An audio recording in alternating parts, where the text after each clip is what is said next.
Pendakwa Indonesia Ustadz Khalid Basalamah dikabarkan penuhi panggilan Komisi Pemberantasan Korupsi, KPK, terkait dugaan kasus korupsi kuota haji 2024 Kementerian Agama, Kemenag.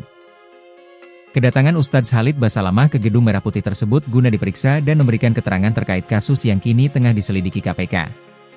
Dikutip melalui Kompas.com, Selasa, 24 Juni 2025, kedatangan Ustadz Khalid Basalamah memenuhi panggilan dibenarkan langsung oleh juru bicara KPK Budi Prasetyo. Benar, yang bersangkutan diperiksa, dimintai keterangannya terkait dengan perkara haji, ujarnya di Gedung Merah Putih, Jakarta, Senin, 23 Juni 2025. Selama proses pemeriksaan, Budi menuturkan Ustadz Khalid Basalamah bersikap sangat kooperatif kepada penyidik hingga diharapkan dapat menjadi contoh bagi berbagai pihak. Dugaan adanya kasus korupsi kuota haji ini terjadi pada tahun 2024 pada masa Menteri Agama Yakut Kholil Qomas.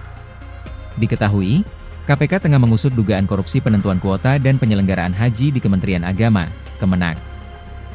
Pelaksana Tugas, PLT, Deputi Penindakan dan Eksekusi KPK Asep Guntur Rahayu mengatakan, kasus tersebut masih dalam tahap penyelidikan. Asep tidak menjelaskan lebih lanjut soal penyelidikan yang memang dilaksanakan secara tertutup. Namun, sejumlah pihak terkait mulai dipanggil oleh penyelidik untuk dimintai keterangan.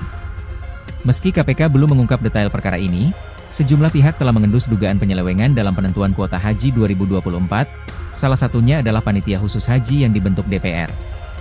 Anggota Pansus Haji Luluk Nur Hamidah mengaku mendapatkan informasi dugaan korupsi dalam pengalihan kuota haji reguler ke haji khusus pada masa Menteri Agama Yakut Kholil Qomas itu.